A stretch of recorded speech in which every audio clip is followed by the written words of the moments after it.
जियो में प्रजनन के जो दूसरा टॉपिक है हम लोग वहां पर आ चुके हैं और इसमें जो वीवीआई जो टॉप ऑब्जेक्टिव है उसको हम लोग आसानी से हल करेंगे। और आप लोग भी कोशिश करिएगा कि इसमें जो भी ऑब्जेक्टिव मिला है आप कितने नंबर के यहाँ पर ला रहे हैं। तो चलिए हम लोग शुरू करते हैं। जो दूसरा टॉपिक है हम लोग का उसका नाम है अलैंगिक जनन। क्या नाम है? अलैंगिक जनन यानी ए सेक्सुअल रिप्रोडक्शन। चैप्टर का नाम है रिप्रोडक्शन और हमारा टॉपिक है अलैंगिक जनन। देखिए इसको देखते हैं, दिया है यहाँ पर कि अलैंगिक जनन में कितने जीव भाग लेते हैं। देखिए पीछे हम लोग चर्चा कर चुके हैं कि लैंगिक जो जनन किसे कहते हैं, किस प्रकार करते हैं कि जनन क्या है। तो प्रजनन एक जीव में घटने वाली ऐसी प्रक्रिया है जो जिसमें जीव अपने जैसा हुबहू अपनी संतति को बनाए रखने के लिए नए जीवों को उत्पन्न करते हैं। अपने जैसा हुबहू नए जीवों को जब उत्पन्न करेंगे ना, इसी को हम लोग कहते हैं प्रजनन, यानी प्रजनन या जनन। तो जो जनन होते हैं ना, जनन दो प्रकार के होते हैं। पहला होता है लैंगिक जनन सेक्सुअल रिप्रोडक्शन और दूसरा होता है अलैंगिक जनन अलैंगिक जनन। अब देखिए इसमें क्या होता है, लैंगिक जनन में दो व्यष्टि भाग लेता है, नर और मादा, और जो अलैंगिक जनन में होता है केवल मात्र एक व्यष्टि ही भाग लेता है। तो हमारा सही आंसर क्या हो जाएगा? ए एक हो जाएगा। सही आंसर क्या हो जाएगा? ए एक। ठीक है, दूसरा आते हैं हम लोग। दूसरा दिया है कि पौधों में अलैंगिक जनन निम्न में से किस विधि द्वारा हो सकता है। तो जो अलैंगिक प्रजनन होता है ना, अलैंगिक प्रजनन 6 प्रकार का होता है। लैंगिक प्रजनन कितना होता है? 6 प्रकार के। तो उसमें से मुकुलन भी होता है, विखंडन भी होता है, कायिक जनन होता है, यानी इनमें से सभी आंसर हो जाएगा। बीजाणु जनन हो जाता है और एक विखंडन हो जाएगा, कायिक हो जाएगा, एक पुनरुद्भवन होता है। तो यानी 6 प्रकार के जो अलैंगिक जनन होते हैं, तो यानी हमारा तीनों क्या हो जाएगा? राइट आंसर हो जाएगा। आंसर क्या इसका? डी। अगला 3 नंबर दिया है कि कायिक जनन निम्नलिखित में से किस प्रकार के होते हैं। जो कायिक जनन होता है ना, किस प्रकार के होते हैं। तो देखो कायिक जनन किसे कहते हैं? तो कायिक जनन किसे कहेंगे? जब कोई पौधा या जीव के बीज के द्वारा जनन न होके उसके अन्य कायिक भागों से, कायिक भाग कौन है? जड़ तना पत्ती। कायिक भाग कौन होता है? जड़ तना पत्ती। जब किसी भी पौधा के जड़ तना पत्ती से, जड़ तना पत्ती के द्वारा जब प्रजनन की क्रिया होती है उसी को कहते हैं हम लोग कायिक जनन। तो आंसर क्या हो जाएगा हमारा? डी, यानी सभी जड़ तना पत्ती सब हो जाएगा। चलिए नेक्स्ट क्वेश्चन पे आ जाते हैं हम लोग। आलू में कायिक जनन किसके द्वारा होता है? तो आलू में जो कायिक जनन होता है ना, ये होता है तना के द्वारा। और तना में ही इसमें क्या होता है? राइजोम होता है। ठीक है, तना का होता है इसमें राइजोम होता है। यानी कभी कभी पूछ जाता है कि आलू में जो जनन होता है किसके द्वारा होता है? राइजोम भी ऑप्शन देता है या तना देगा, तो तना भी हमारा राइट आंसर हो जाएगा। किसी से जाएगा हम लोग? बी, तना।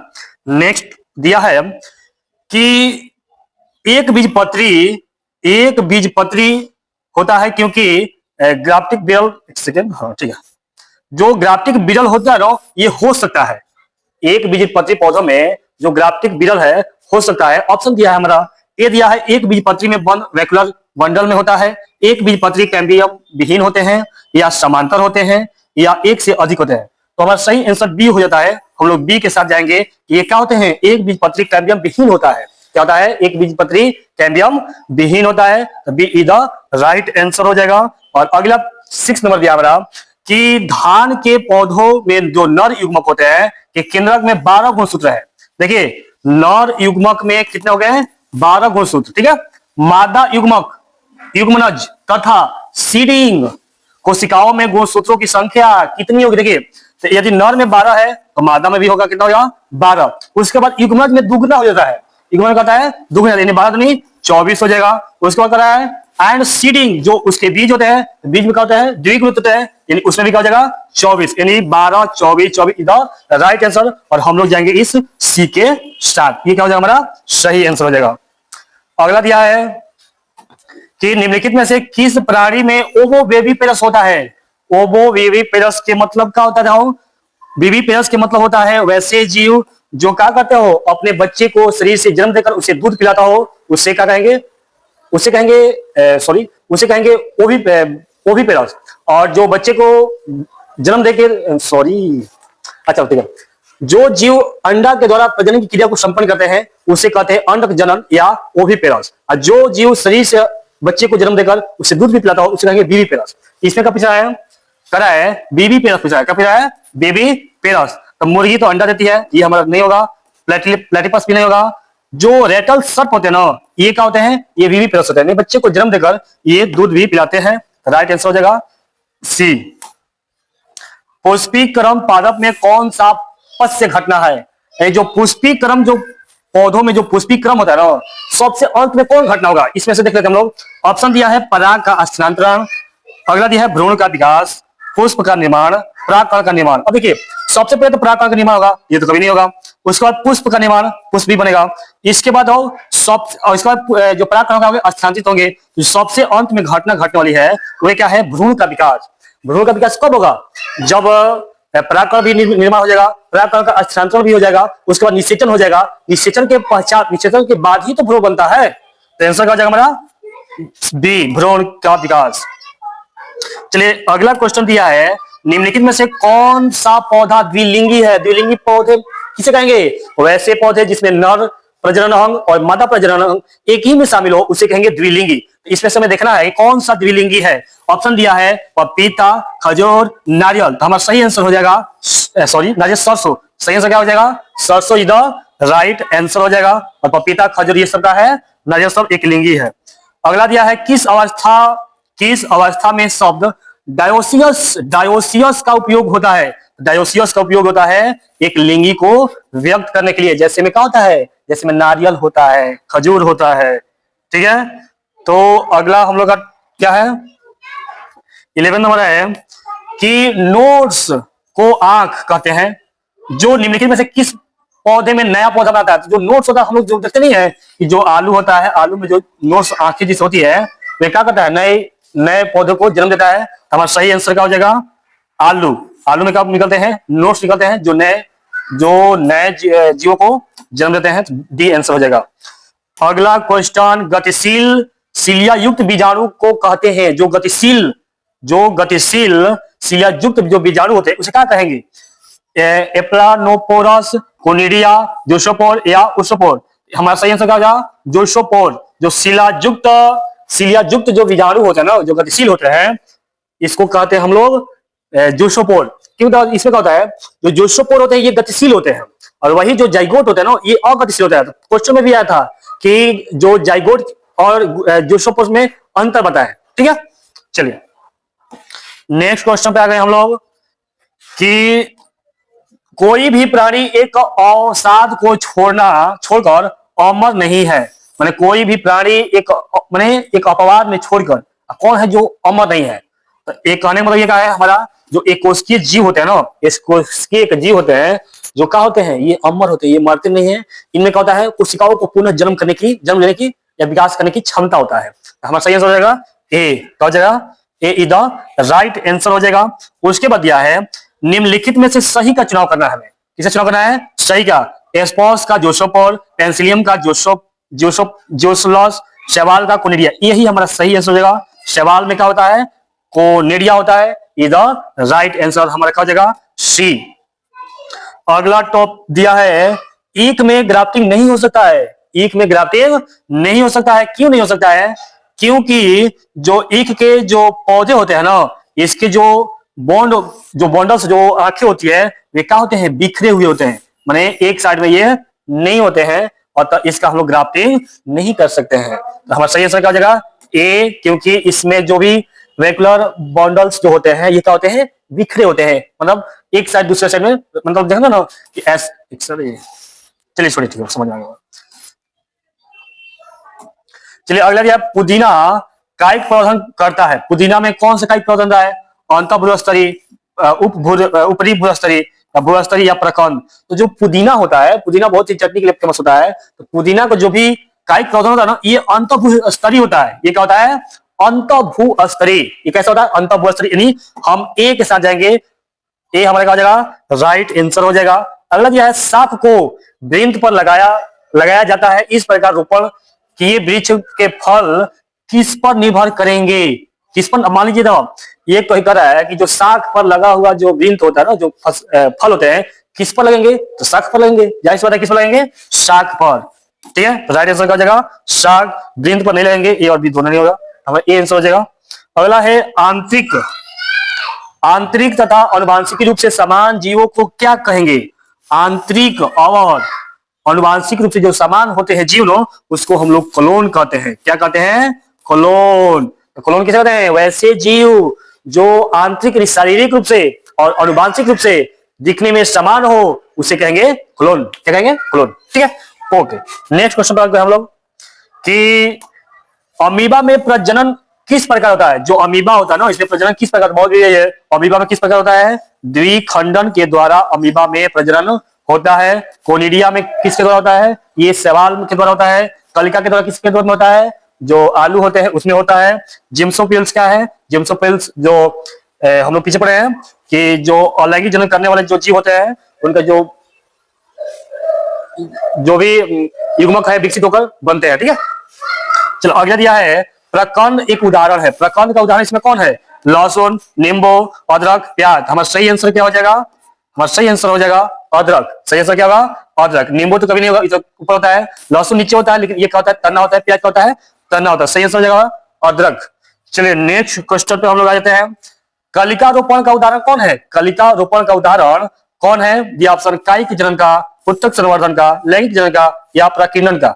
देखिए जो कलिका जनन है ना, कलिका रोपण है, ये उत्तक संवर्धन का उदाहरण है। उत्तक संवर्धन का क्या है? उदाहरण है। चलिए अगला दिया है पेंसिलिनियम। पेंसिलिनियम नामक कवक में अलैंगिक जनन मुख्य रूप से किस संरचना के द्वारा होता है? तो जो पेंसिलिनियम होता है ये कवक है, और इसमें जो विकास होता है ना, ये कोनिडिया के द्वारा होता है। किसके द्वारा होता है? Conidia is the right answer हो जाएगा हमारा। और अगला दिया है क्वेश्चन कि इनमें से कौन ठहरे हुए पानी में उगकर ऑक्सीजन को खींच लेता है, और इसको हम लोग क्या कहते हैं? बंगाल का तंग कहा जाता है। वो कौन पौधा है? हमारा सही आंसर होता है कहते हैं जलकुंभी। सही आंसर क्या होगा? जलकुंभी को क्या कहते हैं? ये क्या करता है? ये ठहरे हुए पानी में ऑक्सीजन को एग्जाम करता है, खींच लेता है, और इसीलिए क्या करता है? उसमें से जब ऑक्सीजन खत्म हो जाते हैं, तो जो भी जीव होते हैं ना, वे पानी के बिना डिहाइड्रेट हो जाते हैं, पानी के बिना तड़पने लगते हैं, मरने लगते हैं। यानी जिसमें जलकुंभी अधिक से अधिक हो जाता है ना, तो उसमें जो जलीय जीव है उसका जीवन संभव नहीं हो पाता है। हमारा राइट आंसर हो जाएगा जलकुंभी। इसमें प्रजनन क्षमता बहुत तेज होता है, ये 6 महीने में बहुत तेजी से फैलाकर पूरा रख देगा। चलिए अगला दिया है गेमा द्वारा प्रजनन होता है। गेमा के द्वारा किसमें प्रजनन होता है?